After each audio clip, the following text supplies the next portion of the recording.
syukur kami naikkan kepada Tuhan, Allah yang begitu baik di dalam kehidupan kami. Terima kasih untuk kesempatan malam ini kami masih mau belajar satu lagi mengenai firman Tuhan. Tuhan bantu setiap kami agar kami boleh mengerti, memahami, dan firman Tuhan ini boleh menguatkan kami. Tuhan berkati setiap kami yang ada di Zoom ini, berkati setiap peralatan, pelengkapan, media yang kami gunakan. Inilah doa kami ya Bapa, di dalam nama Tuhan Yesus kami bersyukur dan berdoa. Amin. Kita mau bahas tentang ketika kematian membayang ya. Nah, kita itu sudah tahu bahwa sebenarnya di dalam kehidupan ini ada pasti ya yang namanya kematian itu selalu ada di dalam kehidupan kita. Kadangkala walaupun kita sudah siap nih menghadapi kematian, tapi kalau kita mendengar langsung bahwa hidup kita itu sudah tinggal beberapa hari, tinggal beberapa bulan, pasti kita akan merasa gelisah. Walaupun kita tahu nih bahwa kematian itu bukan akhir dari kehidupan, bahwa kematian itu merupakan awal dari kehidupan kita bersama dengan Kristus Yesus di surga. Tapi tetap ketika kematian itu mendekat pada diri kita itu biasanya akan terguncang. Kita itu biasanya akan gelisah. Kita itu biasanya tetap akan takut ketika membayangkan kematian. Jadi bagaimana sikap yang tepat ketika kematian itu membayang di dalam kehidupan kita? Nah, apa yang saya sampaikan ini itu ada di dalam aplikasi konseling telaga ya. Nanti kalau misalnya AI Asuk lagi ada waktu bisa klik aja telaga begitu ya. Itu dari konselingnya dari Saat STT Saat. Nah, ini merupakan wawancara yang dilakukan kepada Pak Paul Gunadi. Ya. Ada beberapa tipe orang yang ketika membicarakan mengenai kematian, itu mereka ada yang takut. Pokoknya takut untuk bicarain kematian. Seakan-akan kematian itu hal yang tabu untuk dibicarakan. Ya, mungkin di keluarga kita ada yang seperti itu. Jadi tabu, nggak boleh ngomongin kematian gitu ya, semata-mata karena apa? Karena takut begitu. Tapi ada juga orang yang nggak takut akan kematian. Ya sudahlah gitu ya, namanya manusia pasti akan meninggal, jadi nggak takut. Apalagi memiliki kesiapan bahwa yakin nantinya akan masuk surga begitu. Ada orang yang peduli dengan yang namanya kematian, sehingga waktu masih hidup sungguh-sungguh mempersiapkan dirinya untuk nantinya ketika dia meninggal, orang yang ditinggalkan sudah siap, dianya pun sudah siap. Tapi ada juga orang yang tidak peduli, nggak peduli dengan kematian, begitu ya. Jadi kadang-kala memang kalau kita bicarain kematian ini menjadi suatu hal yang misteri di dalam kehidupan ini. Kita bisa jumpai kematian tiap hari, kita bisa dengar ada orang yang meninggal, ada siapa, mungkin teman kita, mungkin keluarga kita, mungkin ada orang yang kita kenal meninggal, itu tiap hari kita bisa mendengar tentang kematian. Kita menjumpai kematian tiap hari. Kita sadar bahwa kita akan mengalami kematian. Nah, seharusnya sebagai orang beriman, kita itu tidak perlu takut. Kita juga jangan tidak peduli terhadap kematian. Tapi memang secara manusiawi, kadangkala kita itu bisa memiliki satu perasaan takut, satu perasaan gelisah ketika kita berbicara tentang kematian. Tadi yang di awal saya katakan, kalau hidup kita tinggal dihitung beberapa hari, beberapa bulan, itu pasti ada kegelisahan yang ada pada diri kita. Begitu. Nah, Pak Paul Gunadi mengatakan begini, umumnya di awal-awal itu pasti ada kegelisahan. Kalau kita bisa melewati fase kegelisahan itu, nah pada akhirnya kita itu bisa berdamai. Karena apa? Karena kita bisa menantikan saatnya, waktunya, di mana Tuhan bisa membawa kita pulang ke rumah, ke surga maksudnya gitu ya. Jadi memang secara natural, secara alami, secara manusiawi, di awal-awal ketika kita mendengar nih akan mati gitu, akan meninggal, itu pasti ada kegelisahan. Tapi kalau kita bisa melewati fase kegelisahan ini, kita bisa melewati kegelisahan ini dengan baik, akhirnya kita bisa berdamai, kita bisa melihat bagaimana kita bisa menantikan saatnya, waktunya Tuhan membawa kita pulang ke surga. Pak Paul Guradi mengatakan bahwa ada tiga hal yang bisa membuat kita gelisah ketika membayangkan kematian. Jadi ada tiga hal, kegelisahan ketika kematian membayang. Ya, ada tiga hal yang bisa membuat kita gelisah. Yang pertama adalah ketidaktahuan akan pengalaman kematian. Yang kedua adalah kematian memisahkan kita dari segala sesuatu yang kita kenal dan sayangi. Dan yang ketiga, kematian itu seringkali diasosiasikan, seringkali disamakan dengan kesakitan atau penderitaan, begitu ya. Nah, pada umumnya ketiga hal ini adalah penyebab daripada kecemasan yang timbul dari ketika kita membayangkan mengenai kematian. Ketiga hal ini merupakan penyebab yang timbul, yang muncul ketika kita membayangkan kematian. Kita akan bahas satu-satu, ya. Ketidaktahuan akan pengalaman kematian. Tadi saya sudah sempat singgung di awal. Kematian itu memiliki unsur misteri. Kenapa disebut misteri? Karena pertama kita tidak tahu kapan kita akan meninggal. Yang kedua, karena kita tidak punya pengalaman pribadi tentang kematian. Yang ketiga, kita itu tidak bisa memperoleh informasi tentang kematian dari orang lain. Dan kita nggak bisa bertanya nih kepada orang, gimana sih rasanya mati? Nggak bisa, karena mereka pun tidak memiliki pengalaman tentang kematian, begitu ya. Jadi kematian itu merupakan misteri karena tidak tahu nih seperti apa, bagaimana rasanya, itu kita nggak tahu. Kita nggak punya pengalaman, bahkan waktunya pun tidak tahu. Apalagi Alkitab juga tidak terlalu jelas mengungkapkan tentang apa yang akan kita alami pada saat kita mengalami kematian. Ya, Alkitab nggak kasih tahu secara jelas.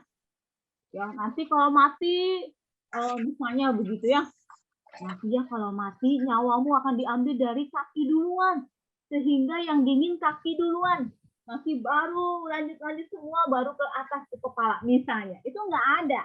Itu kita cuma dengar-dengar dari orang-orang yang ada di sekitar kita lah ya, orang-orang yang percaya kepada hal-hal begitu. Tapi di Alkitab nggak ada ditulis seperti itu. Alkitab tidak mengungkapkan dengan jelas bagaimana rasanya mati. Alkitab cuma cerita tentang Lazarus dan orang kaya. Bagaimana orang kaya bilang, saya mau kembali, mau kasih tahu kepada saudara-saudara saya. Begitu. Tapi itu pun tidak bisa. Ya, tidak ada seorang pun yang tahu rasanya mati. Begitu. Apapun yang kita ketahui tentang kematian, itu bukanlah informasi yang kita peroleh dari pengalaman hidup. Baik itu pengalaman dari diri kita sendiri ataupun orang lain. Itu kita nggak tahu. Atau di sini sudah ada yang pernah mengalami rasanya meninggal? Belum ya? Ada kan orang mengatakan ada yang mati suri begitu, atau ada yang mati tiba-tiba bangkit lagi. Tapi tidak banyak orang yang seperti itu. Dan kita juga tidak bisa 100% mempercayai apa yang mereka katakan. Karena apa? Alkitab juga tidak secara jelas, tidak secara langsung mengungkapkan, menceritakan, menuliskan apa yang akan kita alami pada saat kita mengalami kematian. Kita hanya tahu apa satu hal, bahwa kematian itu muncul ketika manusia jatuh ke dalam dosa. Itu. Kematian itu muncul karena apa? Manusia jatuh di dalam dosa. Lalu apa yang kita tahu lagi tentang kematian? Apa yang dikatakan lagi oleh firman Tuhan tentang kematian? Bahwa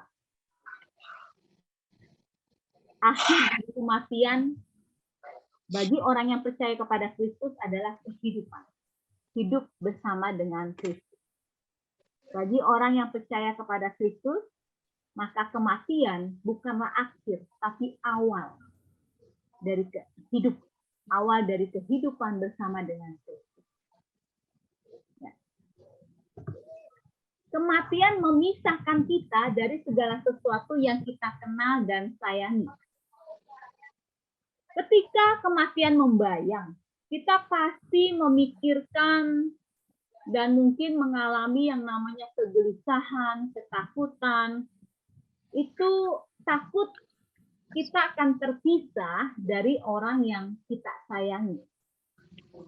Takut kita akan meninggalkan orang yang kita perhatikan. Takut kita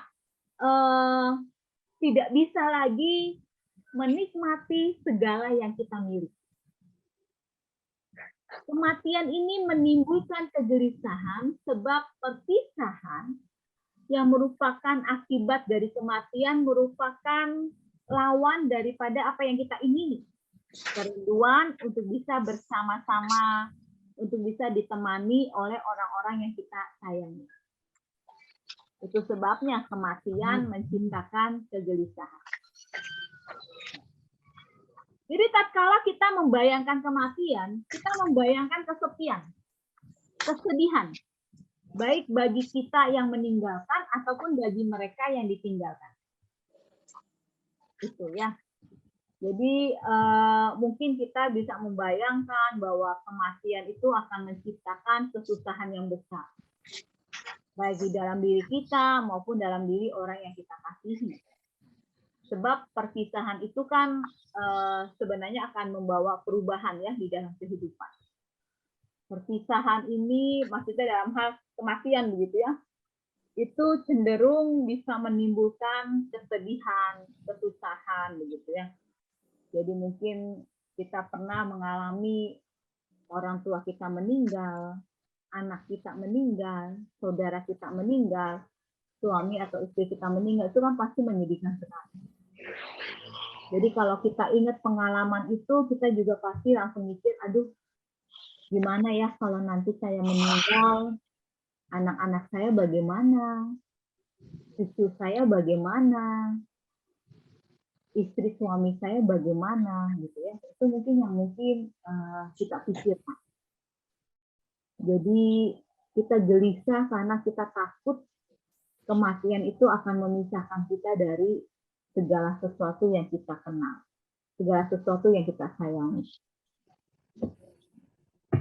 Yang ketiga, kematian itu seringkali diasosiasikan atau digambarkan atau disamakan dengan kesakitan atau penderitaan. Ya. Mungkin kita pernah melihat seseorang yang yang lagi istilahnya mohon maaf yang lagi sekarat begitu ya. Kita melihat penderitaannya ketika menanggung rasa sakit. Kita nggak bisa bayangkan nih bagaimana kalau kita mengalaminya. Karena pada umumnya setiap kita saya rasa tidak menyukai yang namanya kesakitan. Kalau boleh kita ingin hidup tanpa rasa sakit dan ketika kita meninggal pun kita meninggal tanpa rasa sakit. Saya ingat John Stephen sering bilang begini, aduh kalau saya sih maunya nggak mau sampai usia tua begitu. Kalau boleh Tuhan panggil saya ketika saya tidak terlalu tua-tua banget, jadi saya masih sehat. Saya nggak mau saya meninggal karena sakit, dia bilang begitu. Karena kalau sakit itu ya nanti sayanya menderita, lalu yang merawat juga menderita, dia bilang. Jadi kalau boleh, saya maunya meninggal tanpa rasa sakit dan meninggalnya di usia yang tidak terlalu tua. Saya berpikir bahwa mungkin setiap kita ada yang berpikir seperti itu. Tapi mungkin ada juga orang yang berpikir, saya mau hidup 1000 tahun lagi, gitu ya, kayak W.S. Renda puisinya. Saya ingin hidup lama. Saya nggak mau mati cepat, karena saya masih mau menikmati hidup, menikmati semua yang ada pada diri saya, semua yang ada pada sekeliling saya, semua yang hanya bisa saya nikmati ketika saya masih hidup. Mungkin ada orang yang seperti itu juga, makanya nggak mau meninggal cepat begitu ya. Jadi tiap orang punya alasan yang berbeda. Tapi kalau boleh dibilang, kadangkala kalau kita pernah melihat orang yang sedang sekarat, orang yang sedang menghadapi maut begitu, dan dia kesakitan, dia begitu menderita, itu pasti akan timbul di dalam hati kita, aduh, bagaimana kalau itu terjadi pada saya? Bagaimana perasaan anak istri saya, suami istri saya melihat kalau saya seperti itu? Aduh, kalau boleh jangan sampai saya meninggal dalam keadaan sakit. Itu saya pikir itu hal yang manusiawi yang kita inginkan, yang kita harapkan ya. Saya ingat beberapa hamba Tuhan mengatakan, pendeta besar gitu ya, kalau boleh saya ingin meninggal, Tuhan memanggil saya ketika saya sedang berkhotbah. Jadi betul-betul sudah selesai gitu, tugasnya sudah selesai. Jadi ketika saya berkhotbah itu Tuhan panggil. Ada juga saya pernah mendengar banyak hamba Tuhan yang mengatakan, pendeta-pendeta mengatakan, saya mau maksimal ketika masih hidup. Jadi selagi saya masih hidup, walaupun saya usianya sudah lanjut, selagi saya masih bicara, selagi saya masih bisa berdiri, saya masih mau berkhotbah, saya masih mau melayani Tuhan. Itu luar biasa sekali ya, kalau ada yang seperti itu ya. Nah, kembali kepada pembahasan kita ketika kematian membayang. Bagaimana caranya supaya kita bisa kuat menghadapi bayang-bayang maut? Bagaimana caranya supaya kita tidak gelisah, tidak takut ketika kematian itu membayang di dalam kehidupan kita? Ini saya mengambil dari Paul Gunadi ya, dari Telaga. Dia mengatakan begini, kita perlu mengingat bahwa walaupun pengalaman kematian itu sendiri merupakan sesuatu yang misterius, namun akhir dari kematian itu sendiri merupakan sesuatu yang keras.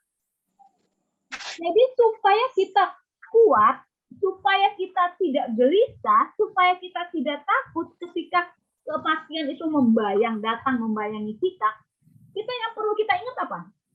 Kematian itu misterius. Tidak ada yang tahu kapan, tidak ada yang tahu di mana, tidak ada yang tahu bagaimana. Tapi akhir dari kematian itu adalah sesuatu yang jelas. Perjalanan kematian itu tidak jelas, tidak pasti. Tapi akhir dari perjalanan itu sangat jelas dan sangat pasti. Apa akhir dari perjalanan? Akhir dari kematian itu adalah kehidupan yang baru bersama Kristus di surga. Ini yang mesti kita ingat nih, supaya kita nggak takut, supaya kita nggak gelisah, supaya kita bisa kuat ketika kita harus menghadapi kematian. Kematian misterius, nggak tahu kapan, nggak tahu di mana, nggak tahu bagaimana, tapi akhir dari kematian itu adalah bahwa saya, jadi orang yang percaya kepada Kristus ya, bahwa saya akan hidup baru bersama dengan Tuhan, bahwa saya akan mengalami kebangkitan bersama dengan Tuhan.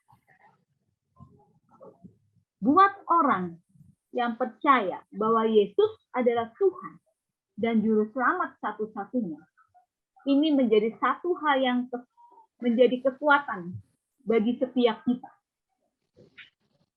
Setiap kita pasti akan meninggal, setiap kita akan mengalami kematian. Kematian itu sesuatu yang misterius. Tapi akhir dari kematian itu bagi yang percaya adalah merupakan satu kehidupan yang baru bersama dengan Kristus di surga. So, akhir dari kematian bukan sesuatu yang misterius, tidak. Akhir dari kematian bukan sesuatu yang merupakan tanda tanya, tidak. Tapi akhir dari kematian itu sesuatu yang jelas, sesuatu yang pasti, sesuatu yang terang. Adalah kehidupan bersama dengan Kristus di surga. Jadi kalau kita membayangkan kematian, usahakanlah bukan bayangkan kapan, di mana, dan bagaimana kematiannya itu menimpa kita. Tapi usahakanlah untuk membayangkan akhir dari kematian itu. Ada pribadi yang akan menjemput kita. Ada pribadi yang akan menerima kita. Ada pribadi yang akan memegang tangan kita. Ada pribadi yang bersama-sama dengan kita. Kita akan bersama-sama menjalani hidup yang baru bersama dengan Kristus di surga. 1 Tesalonika 4 ayat 14 mengatakan begini. Karena jikalau kita percaya bahwa Yesus telah mati dan telah bangkit, maka kita percaya juga bahwa mereka yang telah meninggal dalam Yesus akan dikumpulkan Allah bersama-sama dengan Dia.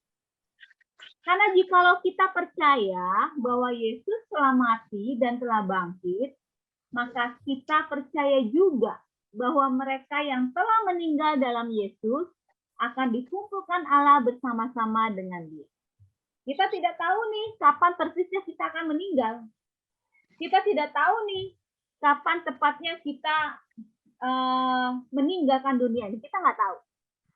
Satu hal yang pasti adalah ketika kita sudah meninggal, ketika kematian itu datang menimpa kita, menjemput kita, satu hal yang pasti kita sudah ada bersama-sama dengan Tuhan.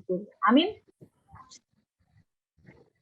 Ya, tentunya ini erat sekali dengan iman kita kepada Tuhan, ya.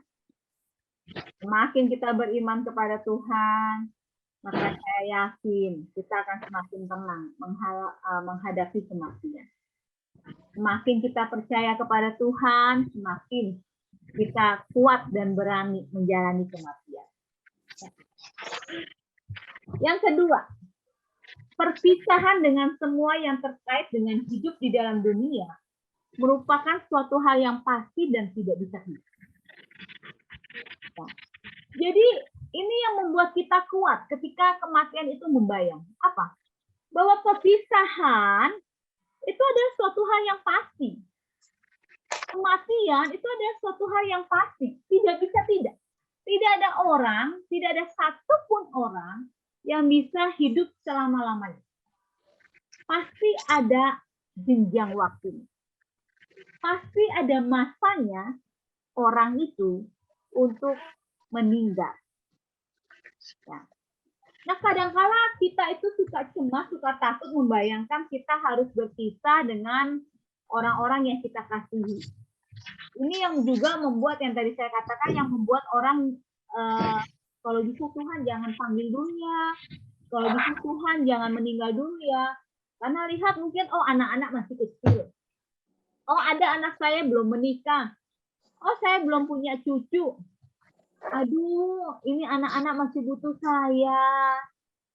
Aduh, istri saya ini loh sangat bergantung sama saya. Kalau misalnya nggak ada saya, bagaimana dia hidup nantinya? Aduh, suami saya ini sangat menyayangi saya. Nanti kalau saya meninggal, bagaimana kehidupan suami saya? Mungkin itu yang dipikirkan. Itu yang membuat kita cemas.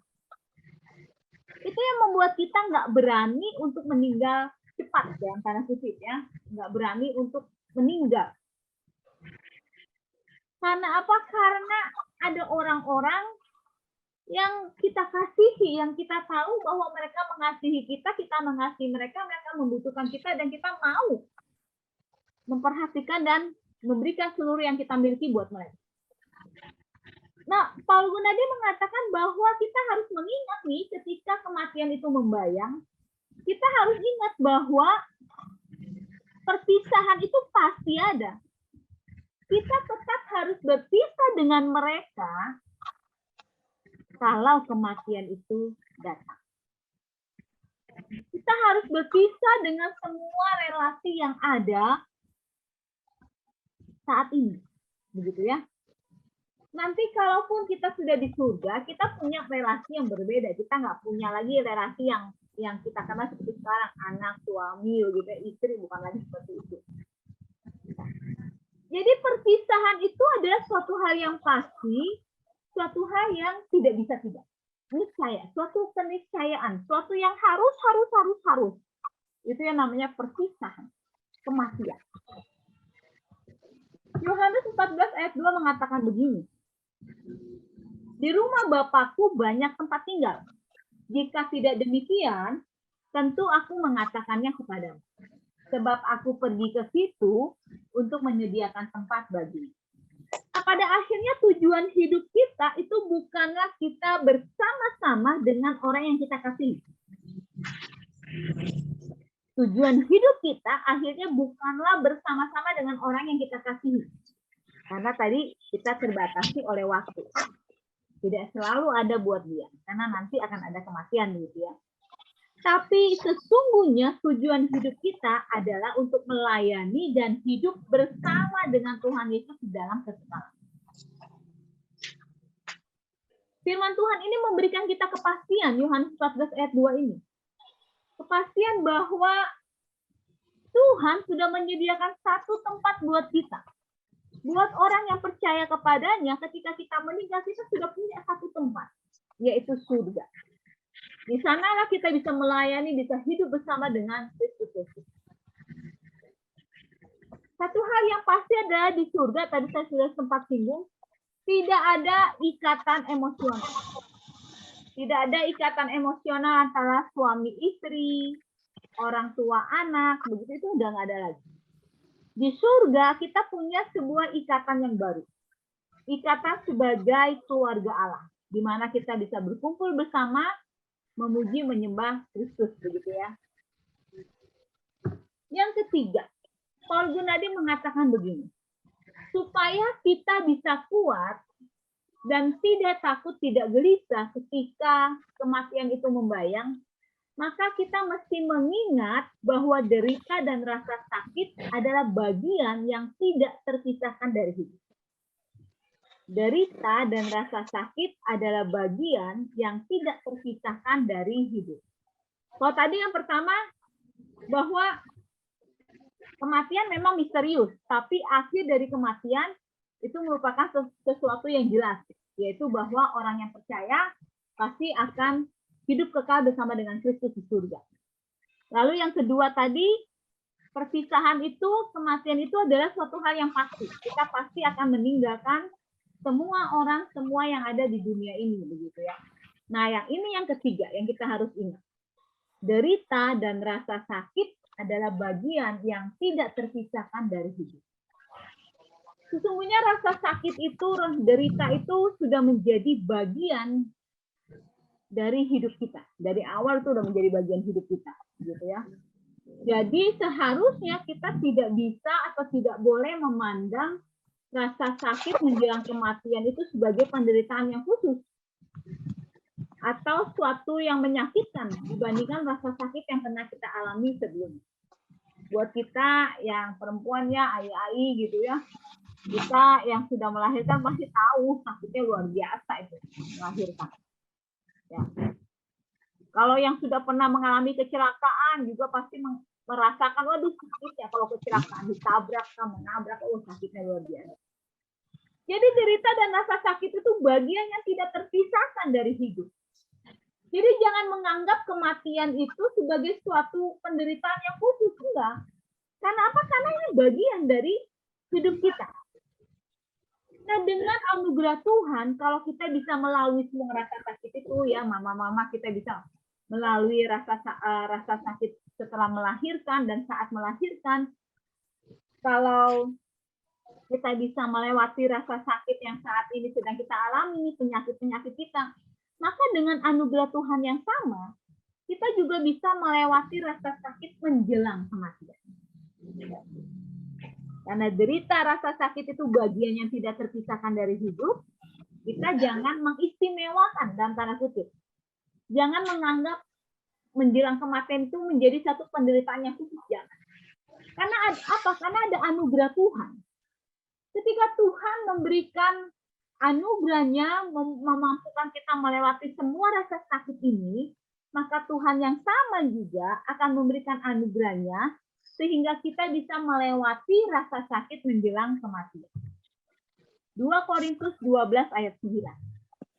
Tetapi jawab Tuhan kepadaku, cukuplah kasih karuniaku bagimu, sebab justru dalam kelemahanlah kuasaku menjadi sempurna.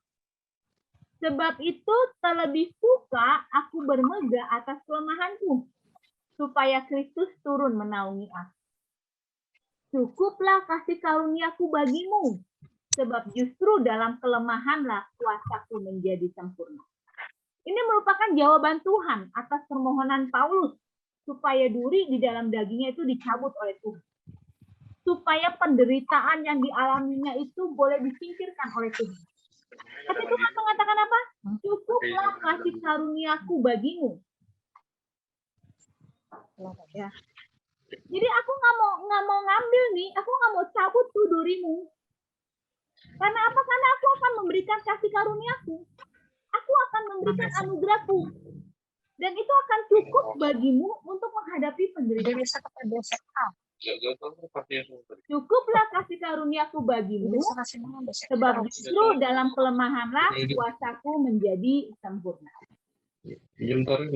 Sebagai penutup, ini merupakan tulisan dari Rick Warren. Dia mengatakan begini, kematian bukanlah terminasi, bukanlah bagian akhir, melainkan transisi. Ya, jadi hal terpenting di dalam menghadapi kematian adalah kepastian kemanakah kita akan pergi. Kematian itu bukanlah terminasi, melainkan transisi. Jadi hal yang terpenting dalam menghadapi kematian, kepastian adalah kepastian kemanakah kita akan pergi.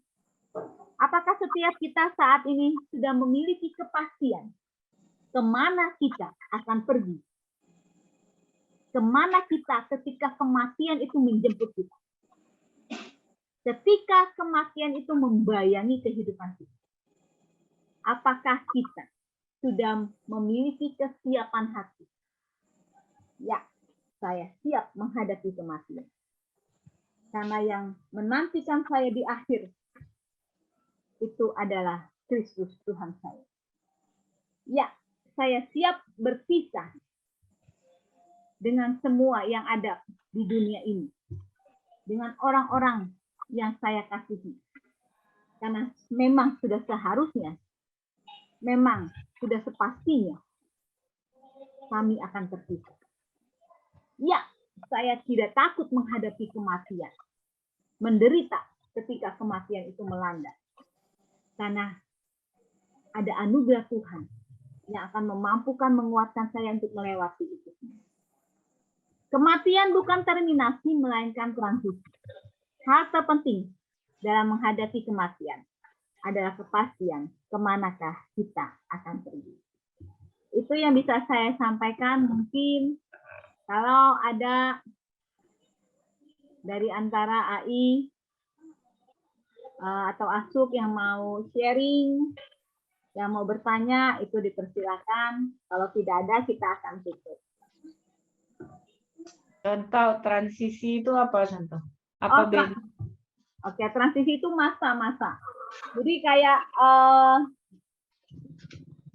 ada jedanya begitu, ada masa waktunya gitu.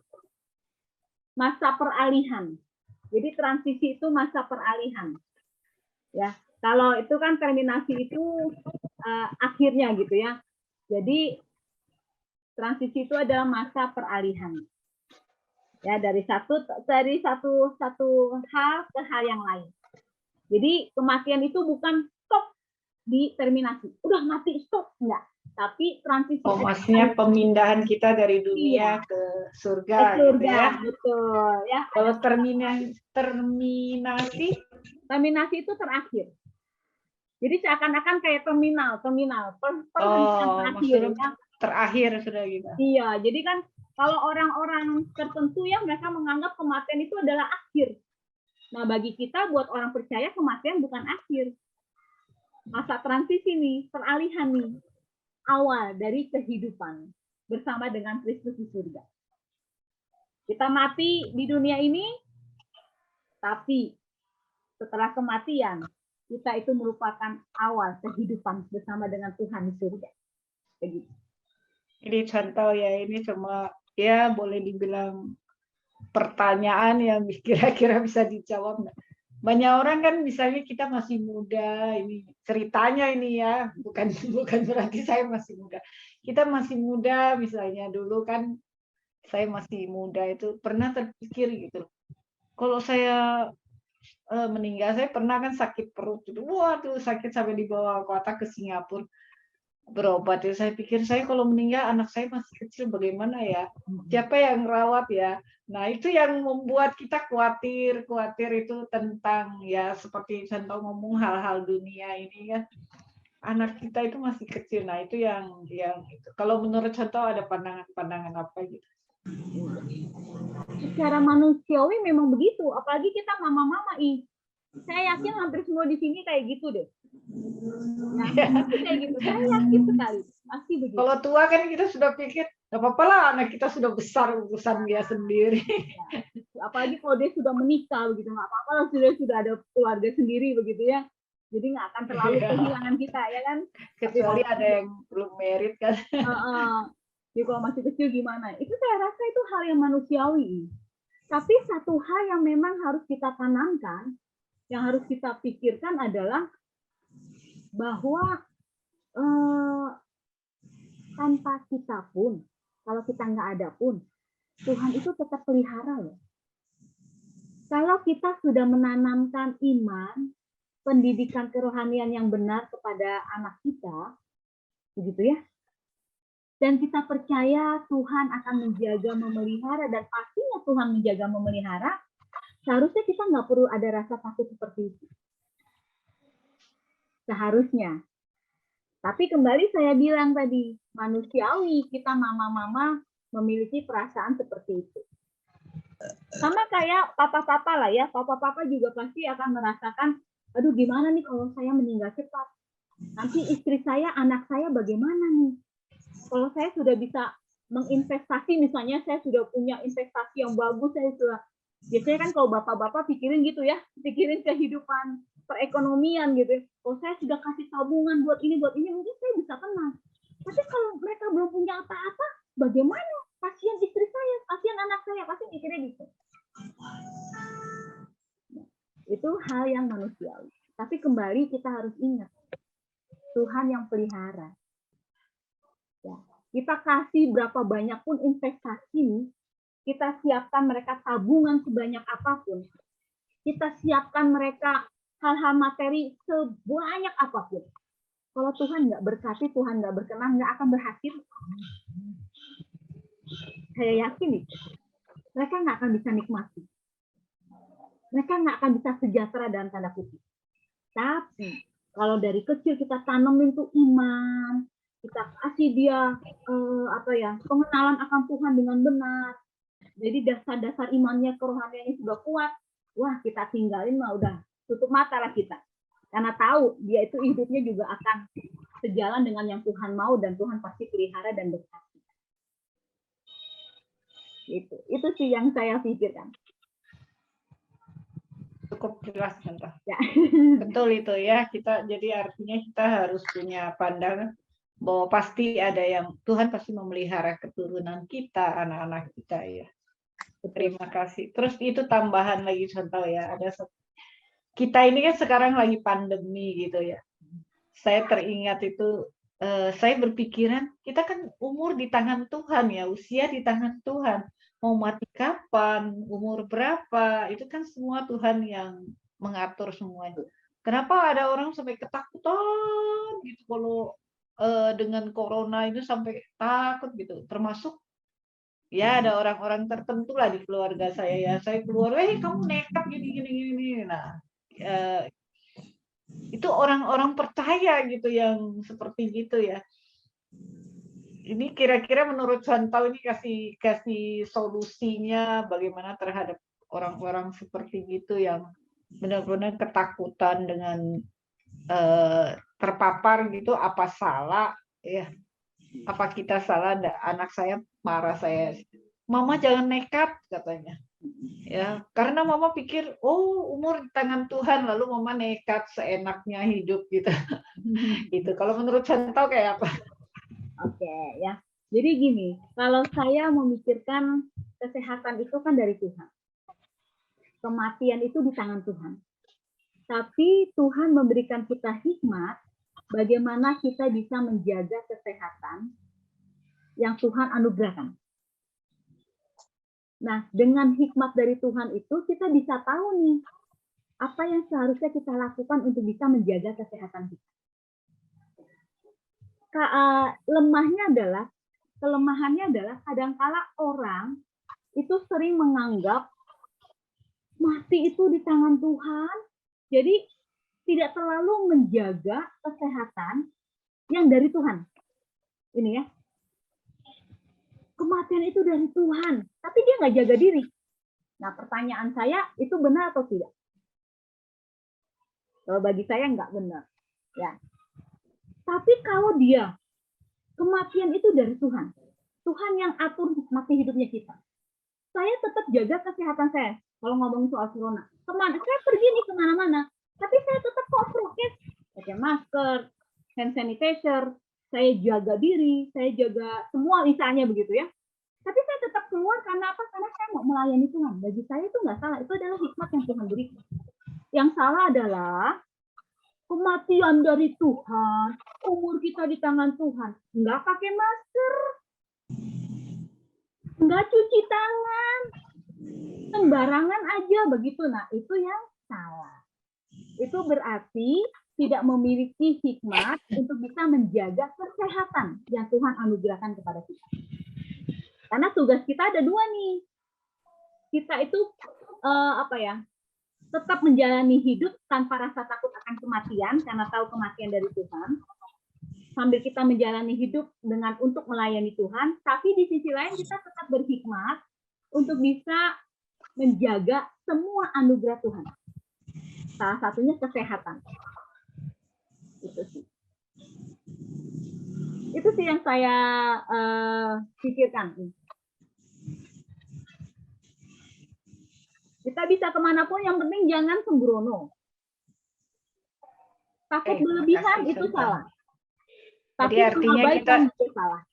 Artinya kita juga enggak boleh nekat-nekat ya. Jadi betul anak saya bilang, ya Mama enggak boleh nekat ya gitu ya, maksudnya enggak boleh sembrono juga. Nah, iya. Karena mengabaikan itu hal yang salah. Ketakutan berlebihan itu sangat salah. Karena kita itu artinya kita tidak mempercayai Tuhan dan pemeliharaan Tuhan. Tapi mengabaikan apa yang seharusnya kita lakukan, yang kita tahu itu sesuatu yang benar, tapi kita abaikan, itu juga adalah sesuatu yang salah. Karena kita berarti tidak menjaga dan tidak memelihara apa yang Tuhan kasih buat kita.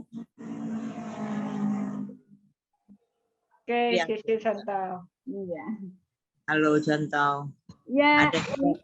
Ada juga yang enggak takut mati Contoh. malah sebaliknya minta cepat mati tapi Tuhan enggak kasih mati, gimana itu Contoh? Nah, itu berarti mesti ada yang diberesin tuh.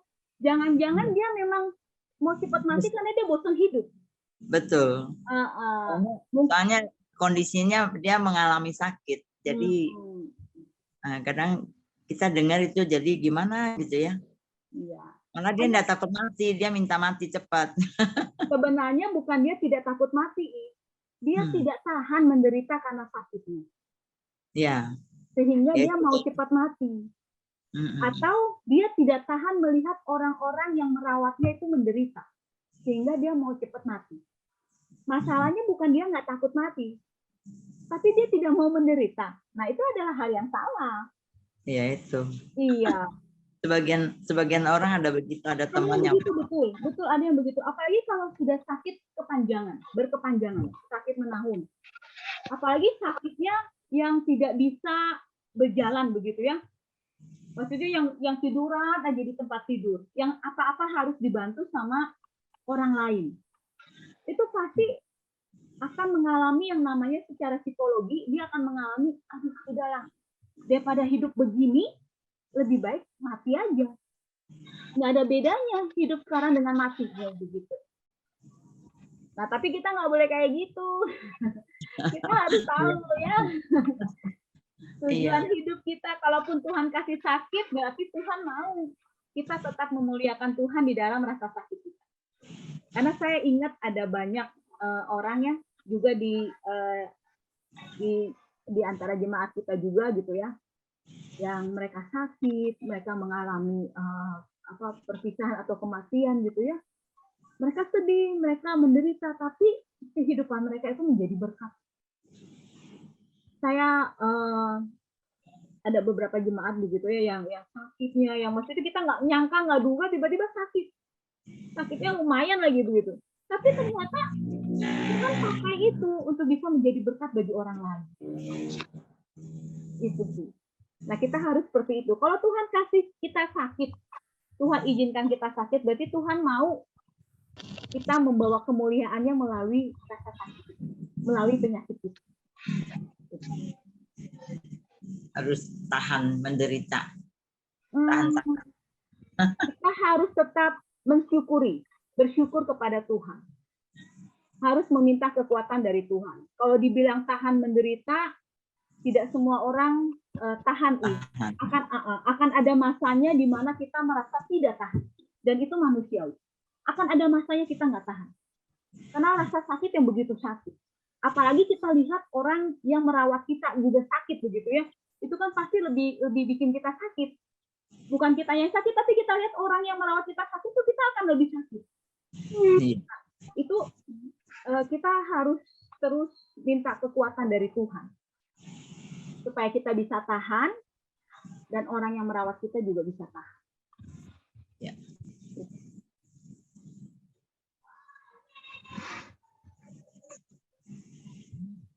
Ada lagi?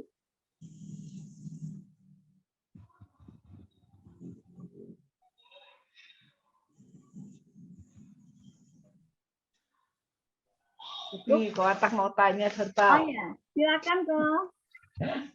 Malam Chantal. Malam Ko. Saya kira gitu ya, di bahasa Mandarin itu sudah ada tertulis itu ya, Sen Lao Ping Si. Iya. Jadi Sen Lao Ping Si itu sudah, katakanlah itu kita dilahirkan. Hidup. Setelah kita dilahirkan, sampai kan pasti jalanin tua sampai tua, masa tua. Nah, masa tua ini kita memasukin masa kesehatan, artinya sakit lah. Habis setelah sakit itu meninggal lah kita. Kan begitu toh? Itu dia punya apa? Setuju lah kira-kira begitu. Kalau bicara kematian, sebenarnya kita sudah sudah ada pengharapan atau jaminan. Jadi jaminan kita itu sudah pasti masuk surga. Ya toh? Nah, kalau kita amatin dari biasanya Muse lah ya, Muse kalau ini ibadah penghiburan. Saya ini amatin, katakan mungkin ini loh jemaat ini baru masuk baru percaya 1 minggu sudah meninggal dia. Ada yang sampai bertahun-tahun, 30 tahun, 40 tahun meninggal, ia masuk surga juga. Ya kan begitu toh? Jadi istilah kita tidak usah. Jadi kalau kita kumpul sekarang ini 99% lah. Kita anggap ini sudah percaya semua sudah. Nah, kalau sudah percaya itu tidak usah lagi kita khawatir masalah kematian. Setuju? Setuju. Ya, setuju semua ya. Jadi nggak usah lagi kita ini mengkhawatirkan nanti, wah kalau saya meninggal itu jadi apa, kemana gitu.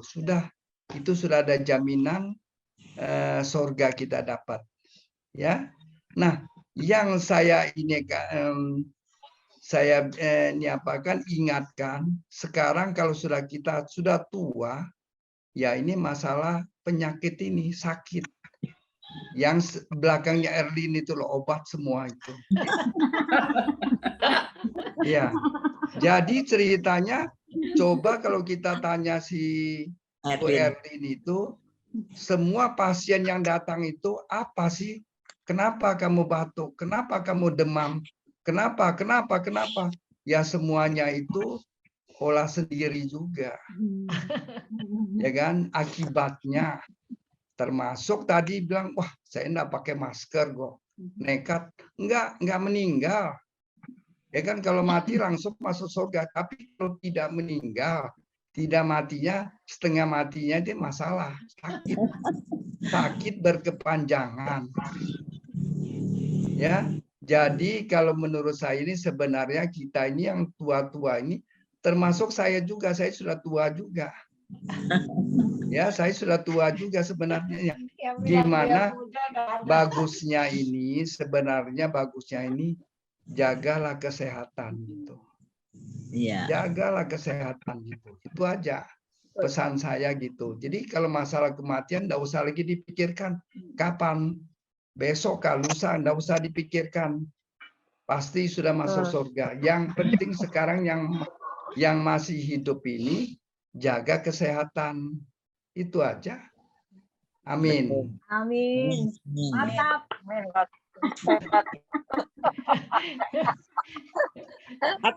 Sudah belajar sudah lulus dia. Ya. Luar biasa. Luar biasa.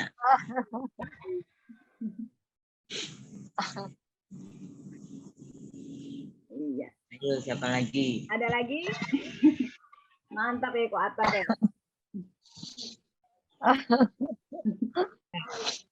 Apotik sahabat. Oh, apotik sahabat. Erlin, Sudah buka masker aja sudah kotak.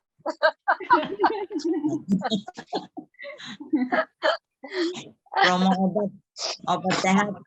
Sherlyn disuruh sharing Sherlyn. Belakangnya obat-obat semua tuh. Sahabat Ya, obat-obat semua. Harus jaga juga. Ya. Memang nggak takut mati, cuma harus jaga. Ya. Satu Betul. nanti kena, semua kena, repot kan. Banyak minum vitaminnya Erlin ya. Vitamin. Supaya sehat. Ya, tiap hari. Nggak boleh juga Harus tiap banyak-banyak. hari lah. Kita tiap hari ketemu orang sakit kok. Bagaimana enggak?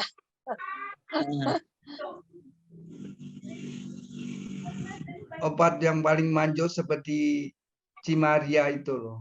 Hati yang gembira. Hati yang gembira itulah obat yang paling manjur. Betul. Kalau sudah betul itu harus belajar sama Cimaria. Ya kan? Betul. Hati gembira tidak ada obatnya, semua Nah. ada obatnya. Yang penting gembira, makan Iya. yang tenang, happy. Ya, Itu itu aja. Betul. Jadi Nggak usah masalah dipikirkan. kematian itu enggak usah dipikirkan. Iya, harta nggak bisa dibawa juga. Enggak bisa dibawa. Nah, makanya hidup kita ini harus saling membantu, saling mendukung. Iya. Itu. Pohopop sudah buka ya Cimaria ya. Iya. Pohopop sudah buka tuh. Contoh yang diajarin sama orang tua-tua. Nah, kalau ini ya, kalau dibicarakan betul terus-terusan, sebenarnya ini diingatkan terus. Ini loh yang kita ini sisa hidup kita ini berapa sih? Kalau kita sudah masuk usia tua, kalau muda itu wah hidup saya masih panjang. kita ini sudah tua ini berapa sih sisa hidupnya? Nah, inilah dipertegaskan ini loh. Harusnya begitu, harusnya begitu. Nah, kalau begitu ya ceritanya besok kita rame-rame ke rumahnya Cimaria, kita makan malam. Oke, nggak apa-apa. Boleh, boleh. Ujung-ujungnya Cimaria ditodong. Ujungnya Cimaria terus ya. Padahal nggak ngerti apa ini. Ya, Cimaria besok makan-makan ya. Oke, oke. Cingguk.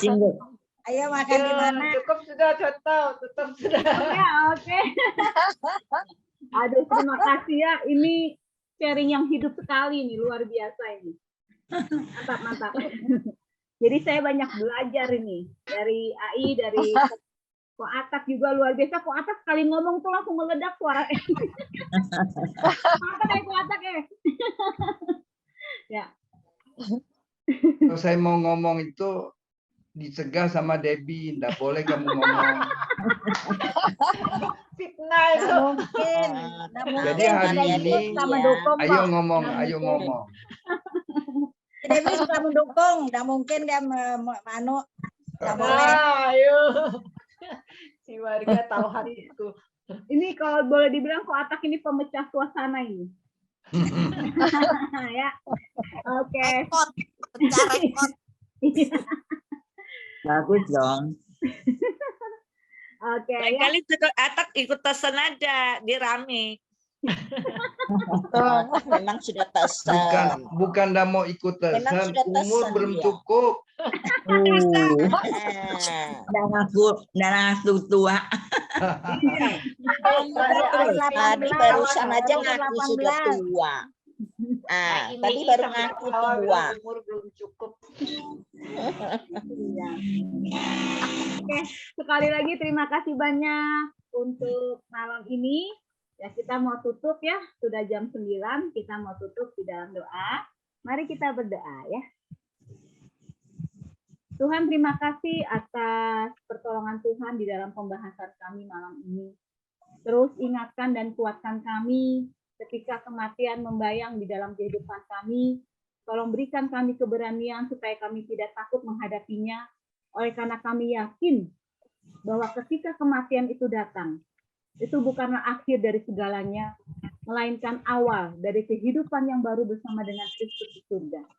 Terima kasih untuk jaminan hidup kekal yang sudah Tuhan berikan kepada kami, orang-orang yang sudah percaya kepada Tuhan. Dan saat ini Tuhan, ketika kami masih hidup saat ini, biarlah kami bisa menikmati hidup yang Tuhan anugerahkan dengan hikmat yang daripada Tuhan. Kami boleh menjalaninya dengan baik, kami boleh melakukan yang terbaik yang bisa kami lakukan untuk kemuliaan nama Tuhan. Terus bantu kami untuk bisa menjaga kesehatan yang sudah Tuhan anugerahkan kepada kami. Terus berikan kami hikmat untuk kami bisa menjalani hidup ini, agar hidup kami menjadi hidup yang bermakna dan menyenangkan hatiku. Terima kasih Bapak, ini menjadi doa kami dan sisa waktu kami malam ini, kami serahkan ke dalam tangan Tuhan. Pimpin kami di dalam istirahat kami. Biar kami bisa tidur dengan nyenyak, dengan tenang. Dan besok kami bisa bangun dengan kekuatan yang baru daripada Tuhan. Dan kami bisa melakukan semua kegiatan aktivitas kami. Dengan bersandarkan kepada kasih pemeliharaan Tuhan. Terima kasih Bapa, di dalam nama Tuhan Yesus. Kami berdoa mengucap syukur. Amin.